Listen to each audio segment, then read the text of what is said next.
Au sommaire de ce journal, Daniel Sassou Nguesso visite le centre de transit et d'accompagnement pour femmes victimes de violences de l'ONG Bloom. Objectif s'inspirer du modèle en vue d'ouvrir un refuge chez elle au Congo. Et puis le président directeur général de la société Chiminter a organisé une cérémonie de remise d'attestation pour ses premiers souscripteurs du projet d'acquisition à Bonzi, localité située à Yamoussoukro.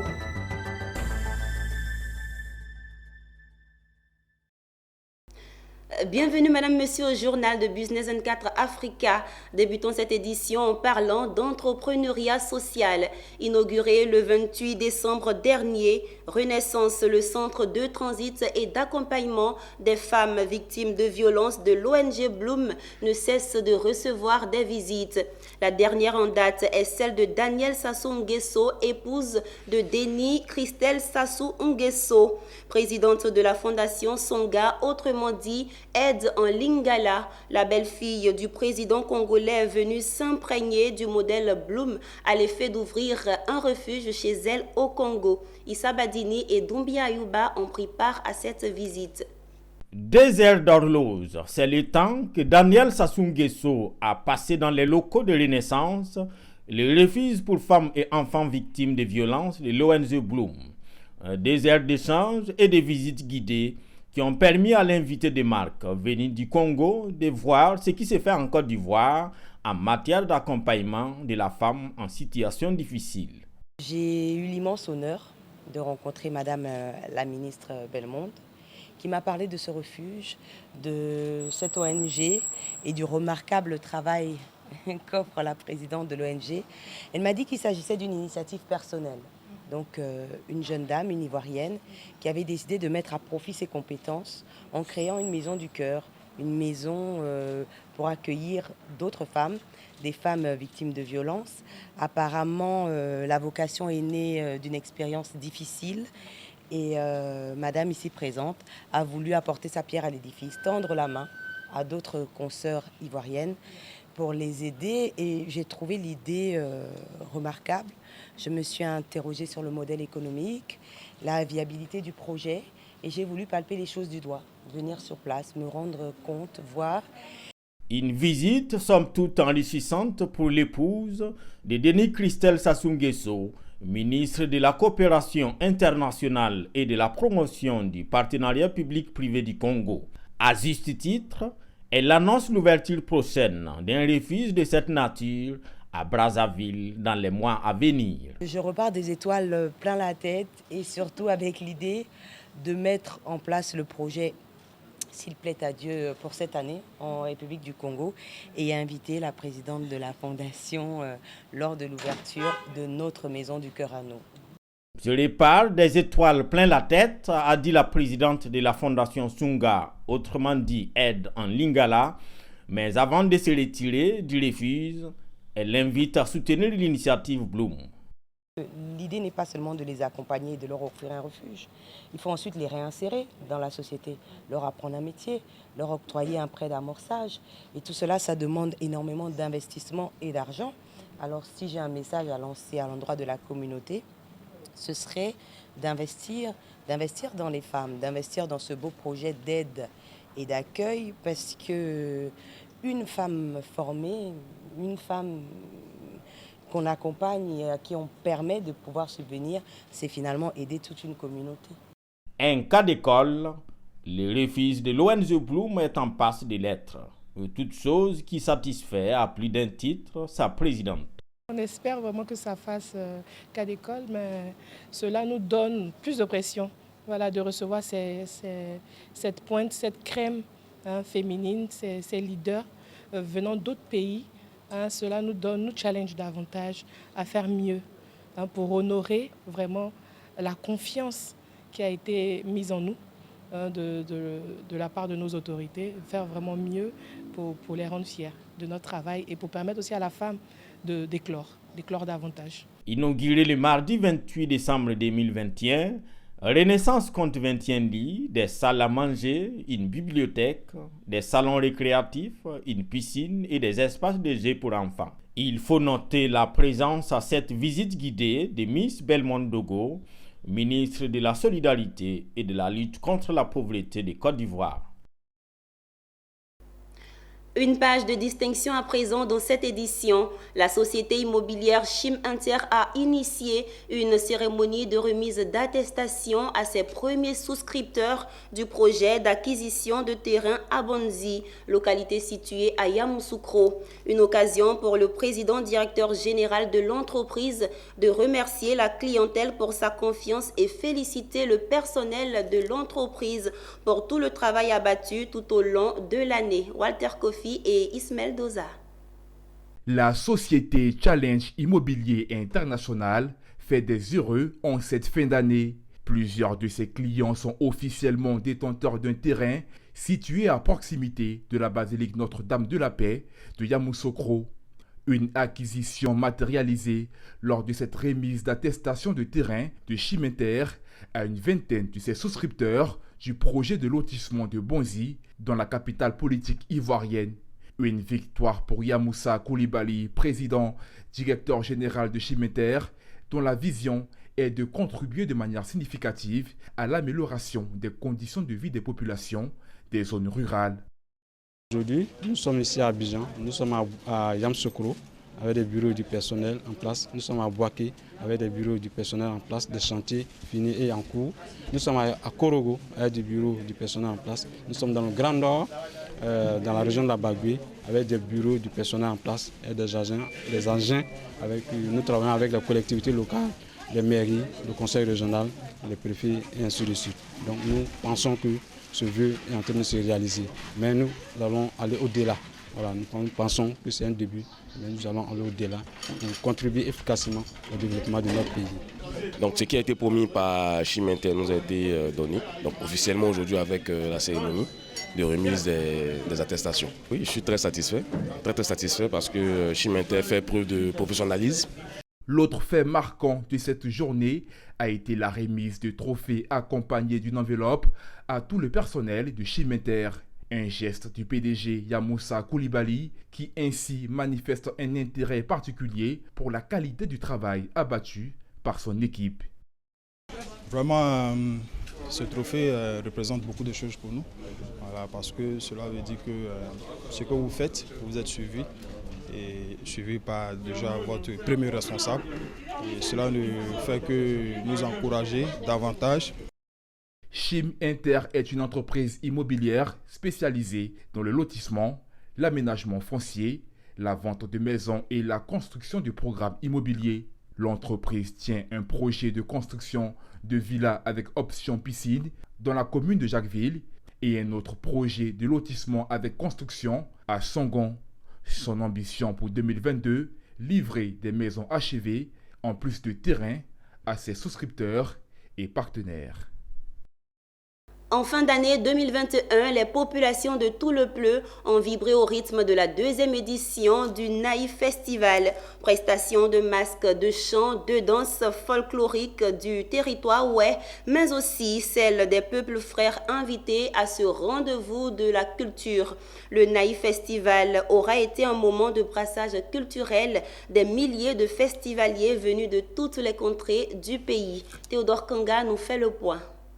La ville de Toulepleu a vibré du 28 au 29 décembre dernier au rythme du Festival des arts et de la culture Nahi.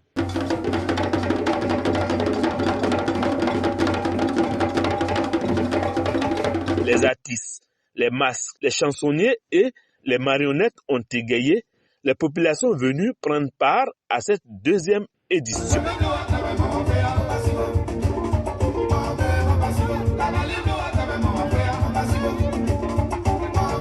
Un pays où ces masques font partie intégrante du riche patrimoine culturel. Ces divinités représentent la face sacrée de la tradition. Ils sont venus apporter leur bénédiction, mais aussi renforcer la cohésion sociale entre les peuples vivant à tout le Pleu. Combien parmi nous connaissons aujourd'hui les fondements de la création d'un village Nahi? Et cette réflexion m'a amené à découvrir qu'il y a un certain nombre d'éléments sur lesquels se fondent nos parents, nos ancêtres pour créer un village. Si ces éléments ne sont pas réunis, ce village ne porte pas le nom de village, c'est un campement. Et parmi ces éléments, il y a le raffia, il y a le palmier à huile. Voici ce qui nous a orientés dans la détermination de la thématique de cette deuxième édition. Au menu du Nahaï Festival, des jeux concours, un concours de beauté, des chants de danse et un concours d'art culinaire. Le peuple baoulé de Gbomi, les Kroumen et les Dida, invités d'honneur de cette deuxième édition, ont fait montre de leur savoir en matière de culture.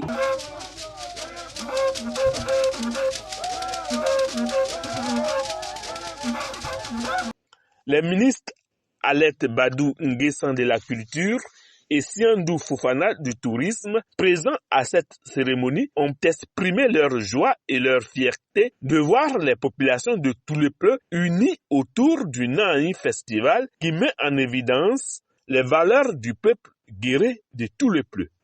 Nous sommes à la deuxième édition, mais je dirais que s'il fallait noter, je dirais que nous sommes à la 10e édition, tellement nous avons vu un patrimoine riche avec des valeurs patrimoniales, avec des danses patrimoniales. Je suis vraiment émue, je suis vraiment contente, je repars très très satisfaite. J'avoue que j'ai été émerveillé et j'ai fait des découvertes, que cela m'inspire à lancer le festival national des loisirs traditionnels et mettre en compétition des start-up pour travailler à ériger cela en modèle de développement et de croissance au niveau international. Anne-Désirée Oulouto, présidente du festival, s'est réjouie de la grande mobilisation des peuples invités, mais aussi des populations venues de toutes les contrées. Elle a souhaité la construction d'un hôtel qui respecte les normes internationales à Toulouse afin d'héberger les nombreux festivaliers pour les prochaines éditions. Je n'ai pas eu peur d'avoir cette idée parce que je sais que je marche derrière quelqu'un de faux. Je sais que la corde de Toulouse là est attachée à un baobab. Un baobab bien enraciné dans la terre de Côte d'Ivoire. Et ce baobab-là s'appelle Alassane Ouattara. De prime abord, saluer et dire merci vivement au nom de la chefferie et même des populations de Toulouse, à Madame le ministre, de très chère fille, d'avoir initié ce festival Nahaï. Nahaï qui est commun au peuple vraiment de Toulouse. C'est au petit matin du mercredi 29 décembre que les lampions se sont éteints sur le Nahaï Festival. Rendez-vous est pris pour début décembre 2022. Promouvoir la paix, la cohésion sociale et l'entente entre les populations de Ouaméléro dans le département de Ouangolodougou en vue d'éviter les conflits de terre. C'est en substance le message porté par Koulibaly Porna, cadre de ce village, à l'occasion de la 7e édition des festivités de fin d'année. Ensemble, les populations ont prié pour la stabilité et la paix en Côte d'Ivoire à travers une lecture coranique. Ouaméléro, au nord de la Côte d'Ivoire, dans le département de Ouangolodougou, tous les villages ont répondu présents à cette 7e édition des festivités de fin d'année. Une initiative de maître Koulibaly Porna, greffier en chef du tribunal d'Abidjan.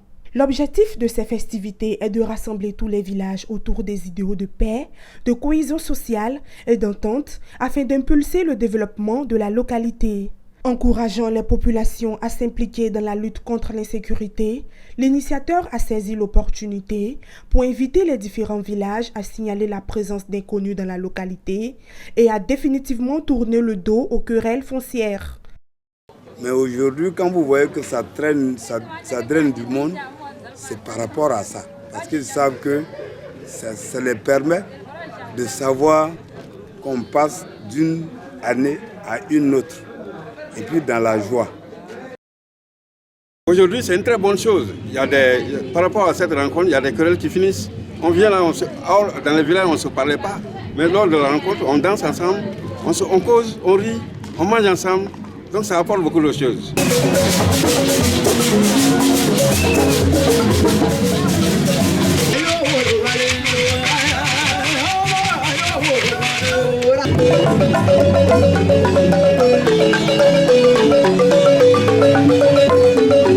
Cette rencontre a été meublée de danses comme le bologne, le balafon et bien d'autres. Rappelons qu'avant l'apothéose de ces journées, Maître Koulibaly Porna a offert une enveloppe pour la réparation de la pompe villageoise à l'occasion de la fête de l'eau potable à Zievogo. C'était un reportage signé Daouda Ouattara, commenté par France Diomandé. L'année 2021 a également été riche en couleurs et en émotions pour les populations de la circonscription électorale Diawala-Niélé et Toumoukoro dans le département de Wongolo-Dougou, région du Tchologo. Daouda Ouattara dans un commentaire de Marie-Christelle Zogueyi. À l'occasion des fêtes de fin d'année, l'honorable député Sanogo Mamadou vient d'offrir un spectacle inédit à ses populations du 31 décembre 2021 au 1er janvier 2022. Une fête éclatante qui a permis aux populations des sous-préfectures de Diawala-Niélé et de Toumoukoro de communier dans la ferveur. Plusieurs activités ont meublé les 2 jours, notamment une caravane de la paix, des prestations de danse traditionnelle, des compétitions de football et autres.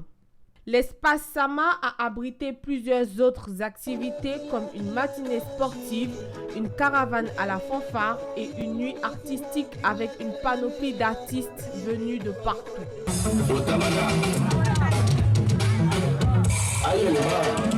L'initiateur de ce rendez-vous, l'honorable Sanogo Mamadou, a reformulé des vœux de santé et de paix pour la Côte d'Ivoire. Aussi, il a exhorté les populations à l'union.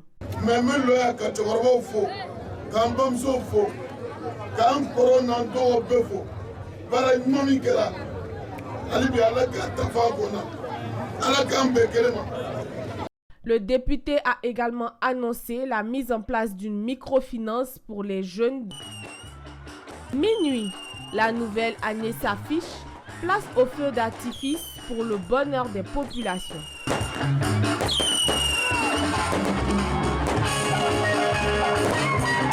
Une fête qui a tenu les populations en alerte jusqu'au petit matin. Intéressons-nous à présent à une page sportive dans ce journal. L'Afrique vit au rythme de la 33e édition de la Coupe d'Afrique des Nations qui se tient du 9 janvier au 6 février 2022 au Cameroun. Pendant toute cette période, Business 24 Africa se tient à vos côtés pour décrypter la compétition. Ne bougez pas, restez avec nous.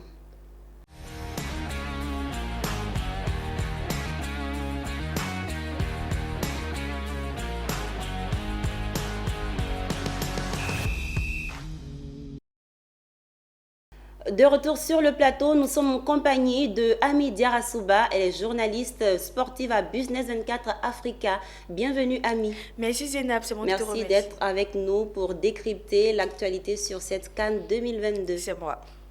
On est à quelques heures de la CAN 2022 au Cameroun. Est-ce que le pays tient le pari? D'abord, Zénab, je te remercie pour cette belle question. Avant de parler de tenir un pari, on va d'abord parler de l'historique de cette CAN. Bien évidemment. Il faut savoir qu'en 2014, la CAF avait attribué l'organisation de l'édition 2019 au Cameroun.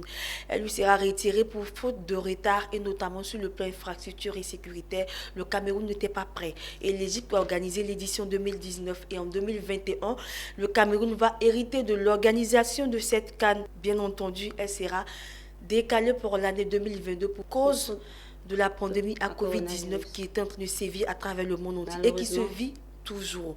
Et donc, pour rebondir à ta question de savoir quel est, si le Cameroun tient le pari de l'organisation, j'ai envie de te dire d'abord que Le gouvernement a décaissé une somme de 500 milliards de francs CFA, soit 760 millions d'euros pour l'organisation de cette CAN. C'est énorme. Très, très énorme.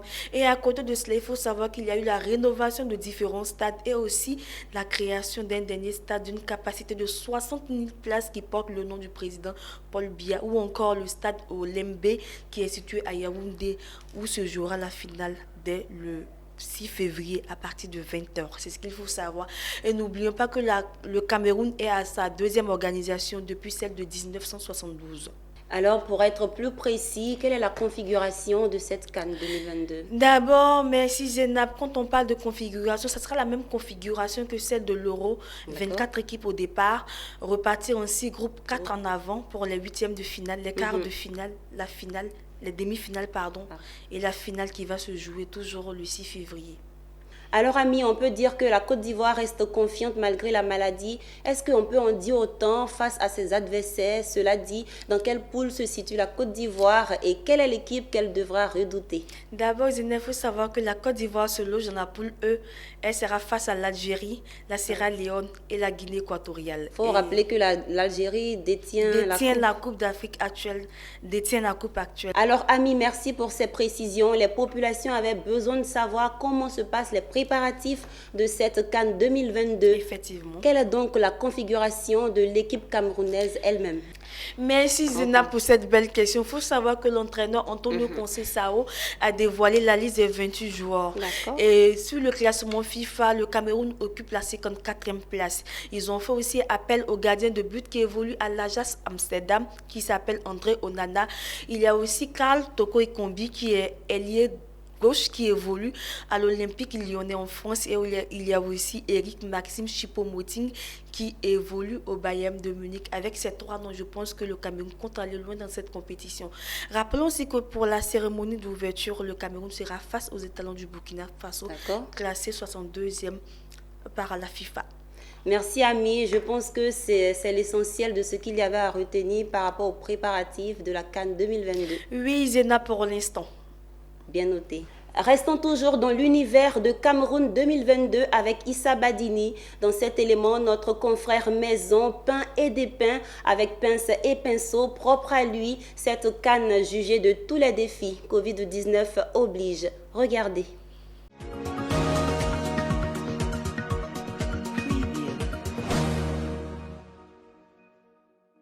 Dimanche 9 janvier, dans la capitale camerounaise, débute la grand-messe du football africain. À quelques heures du coup d'envoi de cette 33e édition de la Coupe d'Afrique des Nations, l'on ignore toujours si les ballons sera rond comme à l'accoutumée. Et pour cause, c'est la première CAN depuis l'apparition de la Covid-19. C'est déjà un pari de maintenir l'organisation malgré les courants contraires et les complots ourdis par les lobbies du ballon rond mondial. Vaille que vaille, coûte que coûte, Samuel Eto'o-Fils, le tout nouveau et fringant président de la FECAFOOT, et ses pairs ont défendu bec et ongle leur chose. Oui, en définitive, c'est notre chose, la CAN. Mais il suffit plus que cette victoire pour faire de ce Cameroun 2022 une fête populaire. D'abord, le contexte, la Covid-19. Si ce ne sont pas des joueurs qui seront totalement absents du voyage parce que testés positifs, ce sera des mesures barrières contraignantes qui finiront par entamer les ardeurs des adeptes des olé-olé. En outre, depuis que le football a cessé d'être une religion au pays des Rosé Mila, Thomas Nkono et Samuel Eto'o-Fils, rien n'est plus sûr parlant de cette discipline, c'est les BIA. Autre point d'interrogation, les stades. Le Cameroun a mouillé les maillots pour se les procurer, 6 flambant neufs. Mais comme en Afrique, la tendance est plus à des infrastructures à la porcelaine au prix de béton, tout est à craindre s'agissant de ces temples du foot pour un pays qui a été longtemps bien classé dans les hit parades des dessous de table. Espérons que le rectangle sera véritablement vert du côté de Yaoundé, Douala, Garoua ou encore Bafoussam, afin de permettre les Mohamed Salah, Sadio Mané, Riyad Mahrez ou autres Sébastien Haller d'exprimer leur talent pour le bonheur des téléspectateurs à défaut d'occupants des gradins. D'occupants des gradins, et si on en parlait. La Champions League européenne ou l'Euro sont des occasions de business pour les pays ou villes accueillant les compétitions. En Afrique, la CAN se joue presque à perte pour les pays organisateurs, les gradins restant pour la plupart du temps désespérément vides. À ces déserts traditionnels, s'il faut ajouter l'effet Covid, le cocktail risque de ne pas plaire du tout. Il faut être sûr d'une chose, dans ces cas-là, des gens sont prêts à trinquer à leur santé et à la nôtre. Parmi ces fêtards de malheur, Gianni Infantino, le tout-puissant président de la FIFA, qui a tenté en vain de repousser la CAN au calendrier grec. Alors, chers camères et tous les amoureux du football, une bonne dose d'orgueil et une cuillerée à soupe de sursaut populaire ne feront que du bien à cette CAN de tous les défis. Quant au dieu de la pelouse, faites-nous rêver avec des piscinettes, des volets et demi-volets, des ciseaux et autres retournées acrobatiques. Mais attention, pas de coups de tête zidanesques ou des morsures à la Suarez. Bonne fête du foot, avec des gants bien sûr. À bientôt. Ceci met un terme à ce journal. Merci de nous avoir suivis. Bonne suite de programmes sur Business 24 Africa.